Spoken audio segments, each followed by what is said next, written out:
My name's GuyKesTV and I've been a professional mountain bike tester for nearly 25 years. And today I'm at Coed Y Brenin on the Levo SL from Specialized to see how much of the original Trail Centre menu I can get through on that 320 watt hour battery, and whether I have to use the range extender with none other than Joe from Bikes Brenin.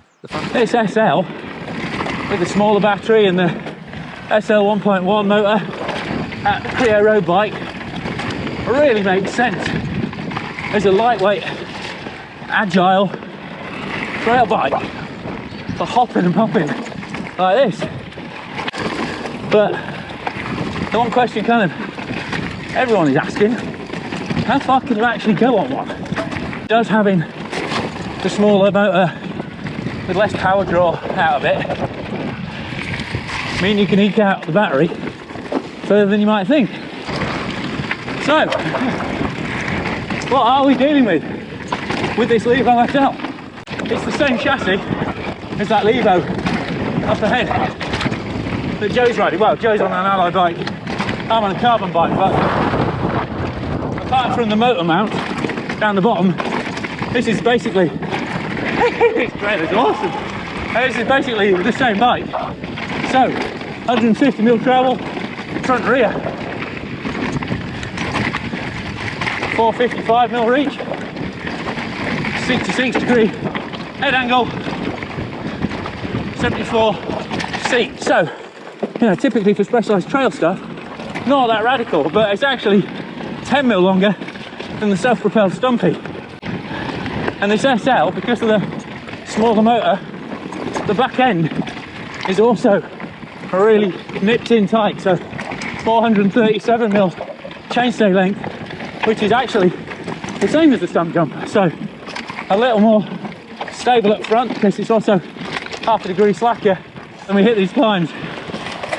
We're both running an eco because we've got a big day out, but definitely have to work harder on the SL. I mean, to be fair, it doesn't seem to be massively so. So obviously this bike's a lot lighter. I mean, depending on model, even carbon versus carbon, it's between 3 and 4 kilos lighter than the full Levo. But as you can see, Joe's just powering away while I'm going down the gears. And that's another point before I forget. This comes with a full eagle shifter, so you have got to, now it's showing off, look after the gears a bit better, whereas that Levo up ahead, it's got the more foolproof single shift. But when things turn suddenly and you need to dump the gears, then it's good to have that facility. Whew. I have to try a cheeky bit of trail. Yeah, that's noticeably better. But one thing that is good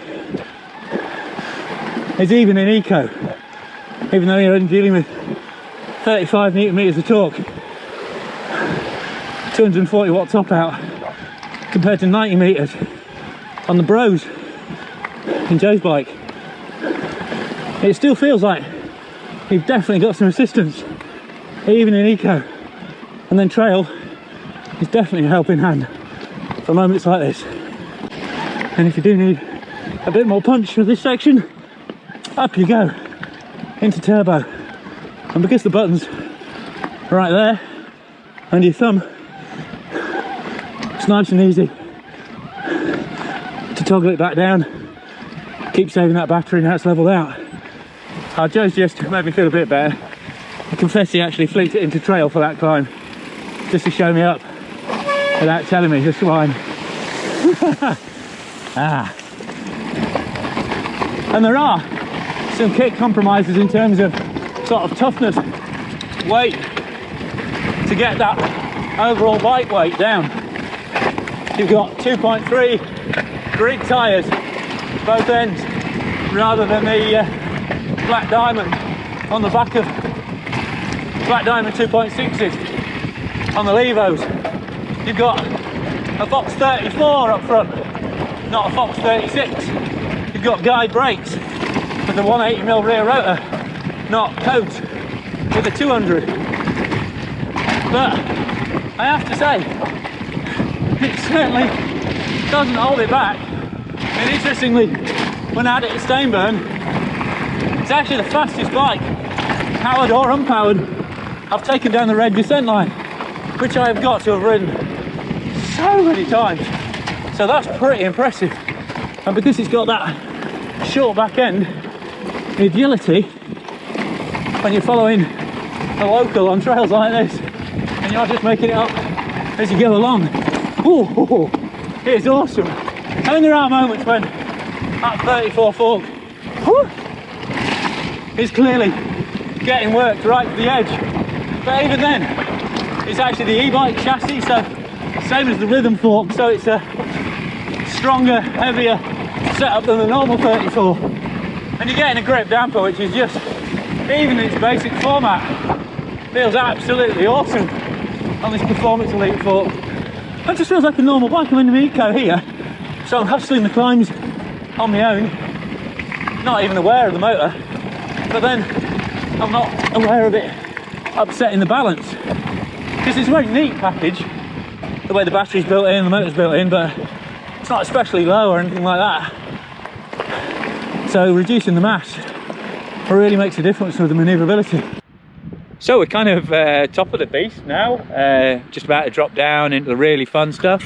As you can see, we've done 25k, 68% battery left, hour and a half, and 35% assist, so still an eco.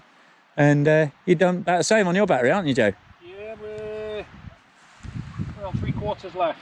Oh, there we go.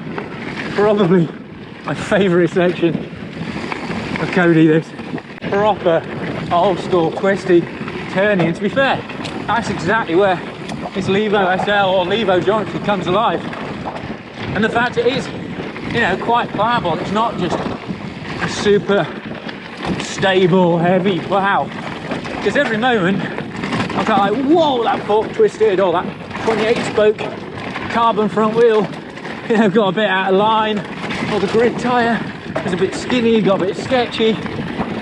There's another moment where it just flicks in like that, and I just get that little bit more kick through the pedals. It just flicks and pops and just plays more. It is just, you know, it's a proper trail bike. And definitely, you know, there's a phase with mountain bikes, where e-bikes, where you just go, well, it's got a motor, so why not just basically have a downhill bike, have as much travel as you want, have massive tyres, so you can plough through stuff. And, you know, there is definitely a place for those kind of bikes. That's why there is a Canevo, or, you know, with boxes on the front, you know, self-uplifting, self-uplift bikes. Of course there's a place for them, but I think in the same way that a lot of people are going to like shorter travel trail bikes now, it's really easy to overbike e-bikes in that same way. And that's where this Levo SL really does feel fantastic. I mean, the lightest bikes, the S-Works bikes, are down to like 17 kilos. I mean, this is well under 20k. It's expert carbon because you're getting carbon wheels, and the other thing, the suspension really suits this kind of e-bike use. I mean, Specialized always feel a little bit saggy under power when you're pedaling them yourself. So, and even on this corners, I'm running it in trail, 3 modes on this DPS shock. You know, I'm doing sort of middle setting to get some compression firmness, some support, but when you kick like that, you've got some drive through it. But because it is so fluid, because the brakes aren't influencing or anything like that, so you just properly pump and play on this bike. It just flows really nicely through stuff. And the motor itself picks up in a really broad range of like cadence and torque. So while, you know, it isn't adding a huge amount of power, it digs it up from deep like that. You know, so then you need a couple of pedal strokes to get that benefit. And it is noticeable even in eco. that short back end here, just, you know, helping me keep on Joe's longer back end on his Levo, because he's the guy who knows these trails. Plus, he's a proper handy rider, so it's great to have him guiding me through. Yeah, and even this 34, I know for a fact, yeah, it's, you know, not as accurate. I feel it's definitely softer. Front end's a little bit mussier as I'm coming into stuff. Occasionally when you really turn hard, it kind of hangs up. But on the other hand, my hands are feeling perfectly fresh still, even after a proper punishing sections like this. And I know if I was on 36s, like Joe is, I would be getting serious arm pump. Oh, this is so good. You have got to come to Coed Y Brenin. If you've never been here, you have to come. And even if you have, come back. It's better than you imagine. However good you remember it being, it is so much better. So good. Oh, don't get too carried away though. You know, that ability to just pump, slide, twist, get more dynamic with the bike. That's the real hallmark of this SL.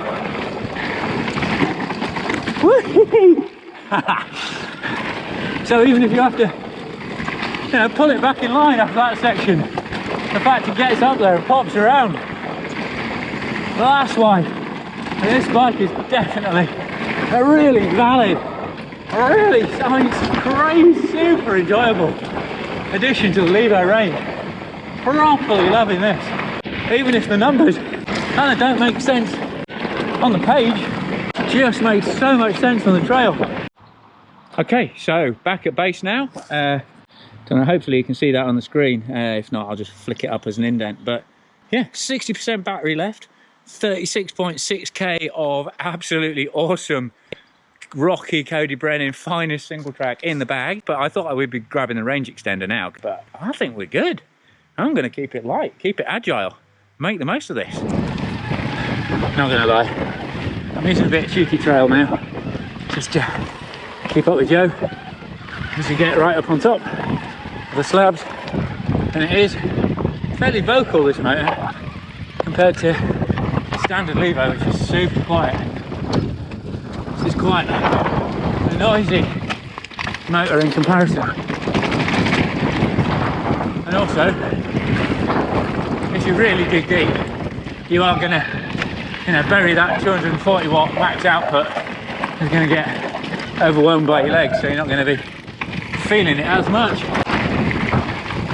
But yes.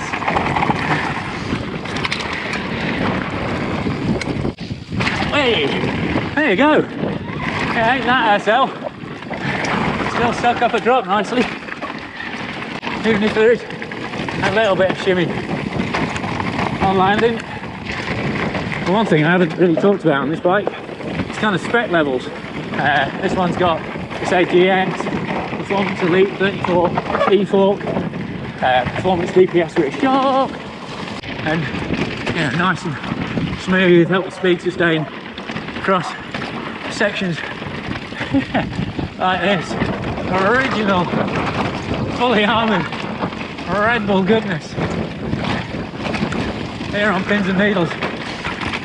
And Specialized zone bar, so decent width, 780mm, their own grips, their own saddles, which are always excellent. It's actually an X-Fusion post. Yeah, simple, super reliable. The bike ain't perfect. You know, I would like it to have short offset fork for a bit more stability.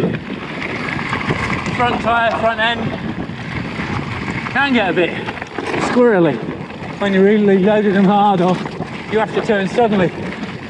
But like I say, on the flip side, it really makes a significant difference in the amount of weight that you've got to pump and push and throw about.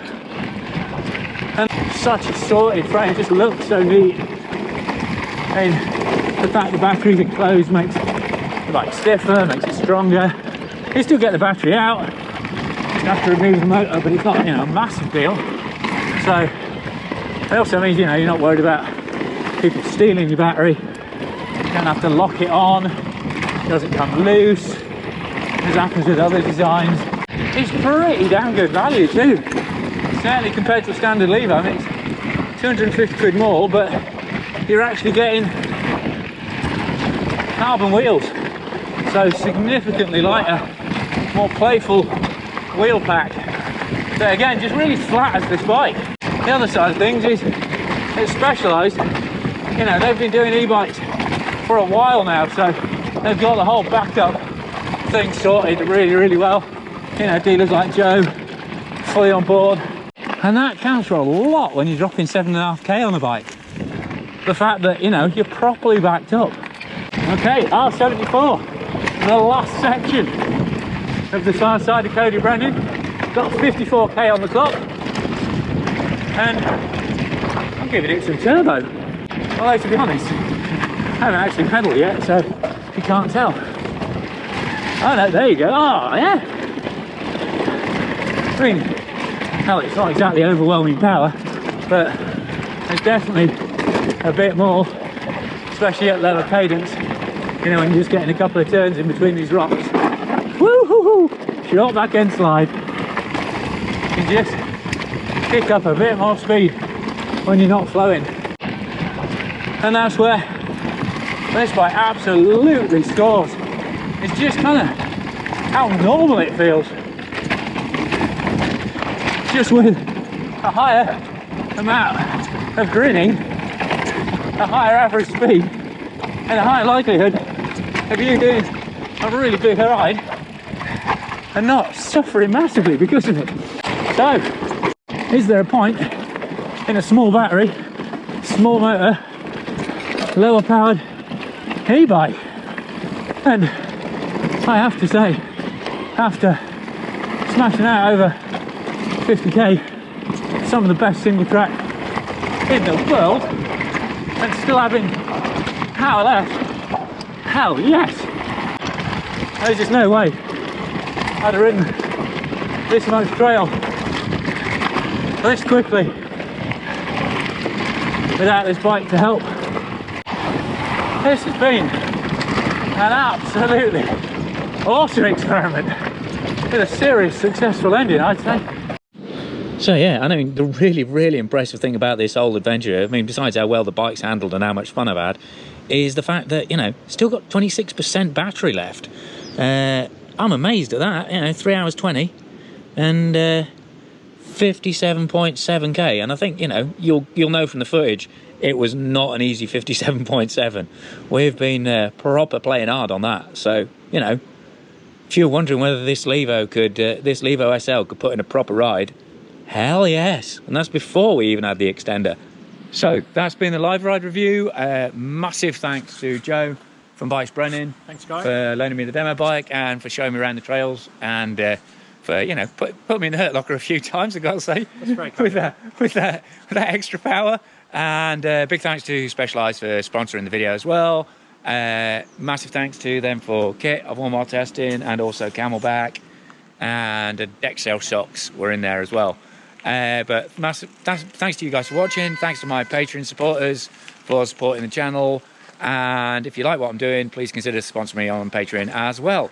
But I've been GuyKesTV. This has been GuyKesTV with Joe from GuyKesTV Brenin at Coed Y Brenin on the Specialized Turbo Levo SL Carbon Expert. I think I got that right. Yeah. Well done.